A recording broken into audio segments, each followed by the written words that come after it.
ये आकाशवाणी रायपुर है। छत्तीसगढ़ी समाचार बुलेटिन के संग शुभा मिश्रा के जय जोहार। अब सुनो आज के प्रमुख समाचार।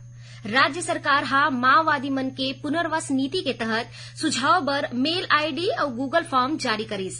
प्रदेश में पाछू 24 घंटा के दौरान होए अलग अलग सड़क हादसा में 3 लोगन के मौत, 4 घायल। और प्रदेश में काली 1-2 जगह में हल्का वर्षा होए या गरज चमक के संग छींटा पड़े के संभावना। अब समाचार विस्तार ले। माओवादी घटना में लगाम लगाए और नक्सल प्रभावित क्षेत्र मन में विकास कार्य कराए बर राज्य सरकार लगातार प्रयास करत है। माओवादी मल्ला समाज के मुख्य धारा ले जोड़े बर पुनर्वास नीति घलो चलाए जावत है। इस संदर्भ में राज्य सरकार डहाल ले पुनर्वास नीति में सुझाव बर एक मेल आईडी और गूगल फॉर्म जारी करे गे है। ए फॉर्म के जरिया ले उप मुख्यमंत्री विजय शर्मा हा माओवादी मन ले अनुरोध करे है कि ओमन हा बताए कि उखर पुनर्वास नीति में का प्रावधान होना चाहिए। जानवा के मुताबिक राज्य सरकार के पुनर्वास नीति ले प्रभावित होके पाछू कुछ दिन में बस्तर संभाग में बड़ संख्या में माओवादी मन हा आत्मसमर्पण करे है। प्रदेश में पाछू 24 घंटा के दौरान हुए अलग अलग सड़क हादसा में 3 लोगन के मौत हो गिस, फिर 4 आने लोगन घायल हो गए है। भिलाई के अहिवारा में मॉर्निंग वॉक में निकले एक दंपत्ति ला ट्रैक्टर हा अपन चपेट में ले लिस, जेखर ले माई लोगन के मौका में ही मौत हो गिस। उहे ओखर पति हा गंभीर रूप ले घायल हो गए, जेखर इलाज चलत है। जानवा के मुताबिक ट्रैक्टर चालक एक ट्रैक्टर में 2 ट्रॉली लगा के ले जावत रहिस, तभे एक ट्रॉली खुल गिस और पति पत्नी उखर चपेट में आ गिस। सूचना मिले में नंदनी थाना के पुलिस मौका में पहुंचिस और ट्रैक्टर चलैया ला गिरफ्तार कर लिस। उहे खैरागढ़ छुईकदान गंडई जिला के सोनेसरा वार्ड में बिहिनिया टहले बर निकले एक बुजुर्ग ला अज्ञात गाड़ी हा ठोकर मार दिस, जेखर ले ओखर मौका में ही मौत हो गई।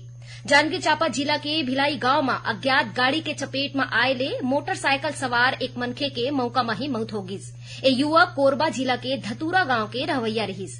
एती बलरामपुर जिला के दलधोआ गांव में राष्ट्रीय राजमार्ग क्रमांक 343 में ट्रक और पिकअप गाड़ी में टक्कर हो गिस। ए हादसा में पिकअप में सवार 3 लोगन गंभीर रूप ले घायल हो गए। घटना की सूचना मिले में हाईवे पेट्रोलिंग की टीम मौका में पहुंची और घायल मन ला जिला अस्पताल पहुंचाईस। छत्तीसगढ़ उच्च न्यायालय हा कबीरधाम जिला के कुकुदूर थाना क्षेत्र के बाहपानी गांव में 2 दिन पहले हुए सड़क हादसा में 19 आदिवासी मन के मौत के मामला ला संज्ञान में ले है।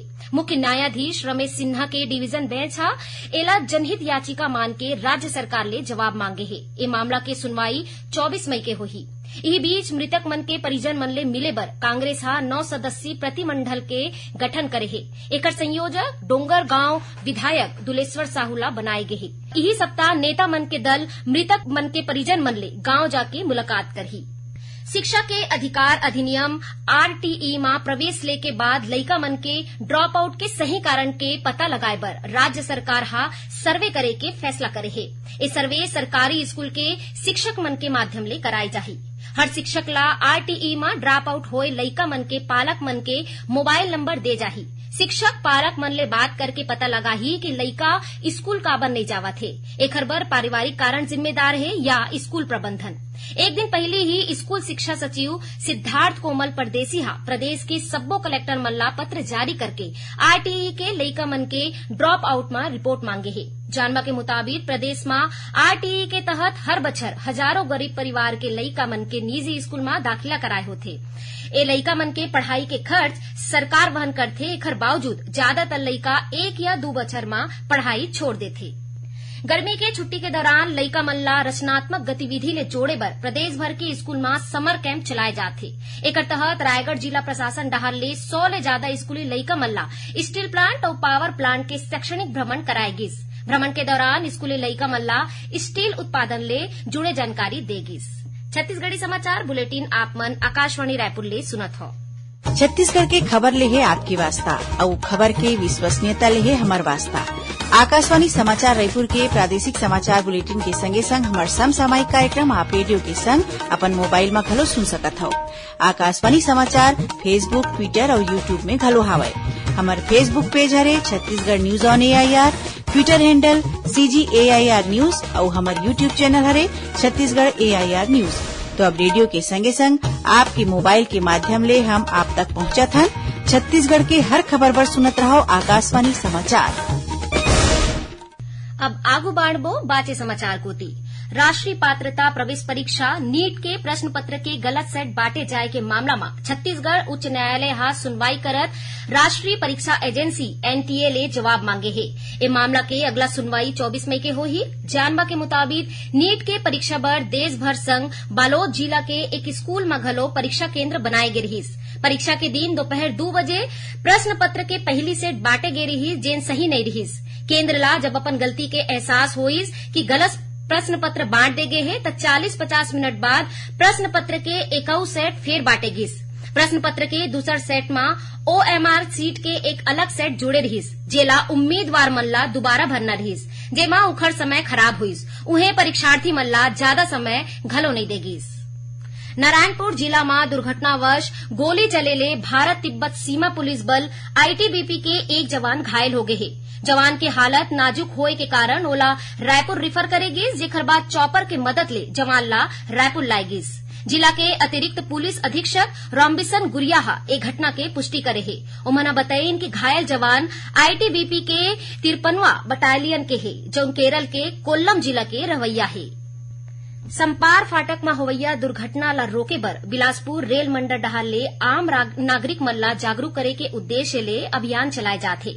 संरक्षा विभाग के सलाहकार और नागरिक सुरक्षा निरीक्षक मन डहार ले बिलासपुर के अमेरी फाटक में पंपलेट बांट के आम लोगन मन ला सुरक्षित फाटक पार करे के जानकारी देगिस।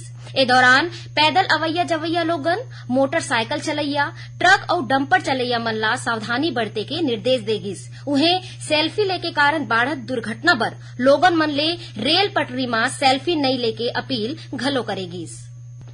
जल जगार उत्सव के तहत धमतरी जिला के अवरी और मुल्ले गांव में जल संरक्षण ला लेके लोगन मन ला जागरूक करे बर कार्यक्रम आयोजित करेगिस। ए दौरान जल प्रहरी नीरज वानखेड़े हा लोगन मन ला डैमों के माध्यम ले rain water harvesting, rooftop structure और वेस्ट वाटर हार्वेस्टिंग तैयार करे के तरीका बताई। संगे संग ओमन हा गांव के पुराना हैंडपंप में रिचार्ज स्ट्रक्चर बनाए के विधि के प्रदर्शन करें। जानवा के मुताबिक जिला में जल जगार उत्सव 15 जून तक आयोजित करे जाही। सारंगगढ़ बिलाईगढ़ जिला के गुड़िहारी गांव में खेत के जोताई के दौरान प्राचीन मूर्ति मिले है। सूचना मिले में सरपंच, सचिव और जनसंपर्क अधिकारी हा मूर्ति के निरीक्षण करी।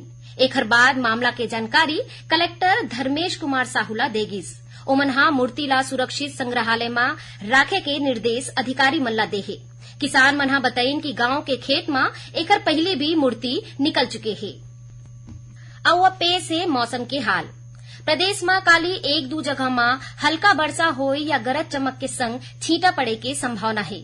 मौसम विभाग के मुताबिक उत्तर पश्चिम राजस्थान ले बांग्लादेश तक एक द्रोणिका के बनेले हवा में लगातार नमी आवत है। एकर असर ले अवैया 24 घंटा के दौरान प्रदेश के कुछ जगह में गरज चमक के संग अधर चले और आकाशीय बिजली गिरे के संभावना है। फिर प्रदेश के ज्यादा तापमान में कोनो बदलाव होए के आसार नहीं है।